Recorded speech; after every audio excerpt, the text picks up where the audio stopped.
सेनियार के बाद बंगाल की खाड़ी में उठा एक और तूफान। 5 राज्यों में भारी बारिश का अलर्ट। नमस्कार, मैं हूं साक्षी झा और आप देख रहे हैं न्यूज 18 का डिजिटल प्लेटफॉर्म। बंगाल की खाड़ी में सेनियार के बाद एक और तूफान उठा है, जिसके चलते तमिलनाडु, केरल और आंध्र प्रदेश में भारी बारिश का अलर्ट जारी किया गया है। मौसम विभाग ने लोगों को सतर्क रहने और मछुआरों को समुद्र में न जाने की चेतावनी दी है। चक्रवाती तूफान सेनियार लगातार कमजोर हो रहा है। इस बीच मौसम विभाग ने बताया कि बंगाल की खाड़ी में एक और तूफान दस्तक दे रहा है। ये तूफान दितवाह है। इन दोनों तूफानों ने भारत के लिए चिंता बढ़ा दी है। भारतीय मौसम विज्ञान विभाग के अनुसार दितवाह तूफान का असर भारत के दक्षिणी राज्यों में देखने को मिलेगा। आईएमडी ने बताया है कि इन तूफानों के कारण दक्षिण भारत के तटीय इलाकों में मौसम बिगड़ने की संभावना है।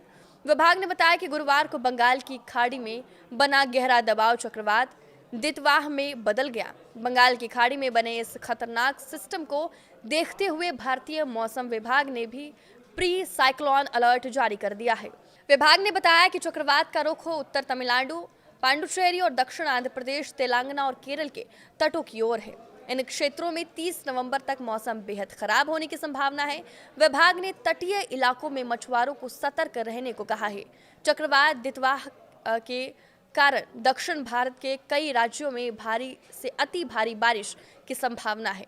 विभाग के मुताबिक तमिलनाडु, पुडुचेरी और कराईकल में भारी बारिश का अनुमान है। इस तूफान के तटीय इलाकों में पहुंचने से पहले ही तमिलनाडु में कुछ जगहों पर हल्की से मध्यम बारिश हुई। वहीं दक्षिण तमिलनाडु में ज्यादा बारिश हुई। चक्रवात दितवाह के कारण इन तीनों राज्यों में 30 नवंबर तक मौसम के खराब रहने की संभावना है। शुक्रवार को दक्षिण तमिलनाडु में कई जगहों पर और राज्यों के उत्तरी हिस्सों तथा पुडुचेरी और कराईकल में कुछ जगहों पर हल्की से मध्यम बारिश होने की संभावना है। यही नहीं, पूरे तमिलनाडु में बारिश होने की संभावना है। विभाग ने बताया कि कल तंजावुर, अरियालूर, पेरम्बलूर, कल्लाकुरुची और तिरुवन्नामलाई, वेल्लोर, रानीपेट, कांचीपुरम, तिरुवल्लूर और चेन्नई में भी भारी से बहुत भारी बारिश हो सकती है। इसके अलावा 30 नवंबर को उत्तरी तमिलनाडु, पुडुचेरी और कराईकल में हल्की से मध्यम बारिश होने की संभावना है। चक्रवात दितवाह के कारण भारत मौसम विज्ञान विभाग ने मछुआरों को 1 दिसंबर तक दक्षिण पश्चिम बंगाल की खाड़ी, मन्नार की खाड़ी, कोमिरिन इलाके और तमिलनाडु, पुडुचेरी के तट पर न जाने की सख्त सलाह दी है। वहीं जो लोग पहले से समुद्र में हैं, उनसे तुरंत सबसे पास के तट पर लौटने की अपील की गई है।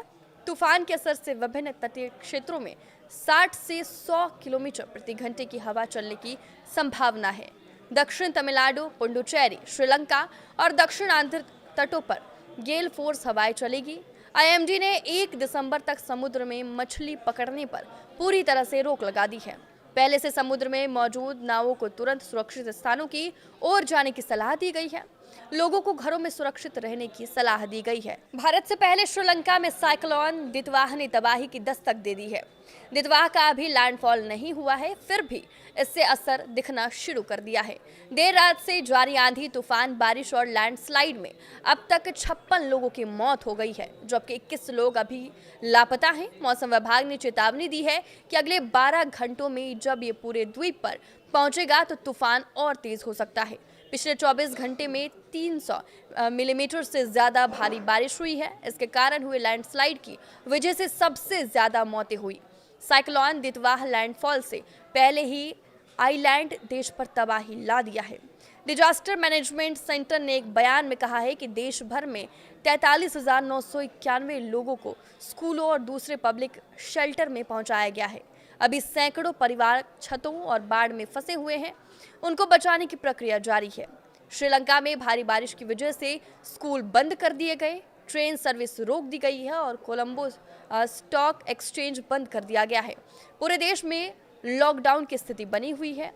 डीएमसी में emergency operation director brigadier S धर्म विक्रांता ने रॉयटर्स को बताया कि हम सबसे ज्यादा प्रभावित इलाकों में रेस्क्यू ऑपरेशन जारी रखे हुए हैं, लेकिन कुछ गांवों तक पहुंचना मुश्किल है क्योंकि लैंडस्लाइड की वजह से सड़कें ब्लॉक है। हम सभी को सुरक्षित निकालने की पूरी कोशिश कर रहे हैं। आपकी इस वीडियो पर क्या राय है, हमें कमेंट करके जरूर बताएं। नमस्कार।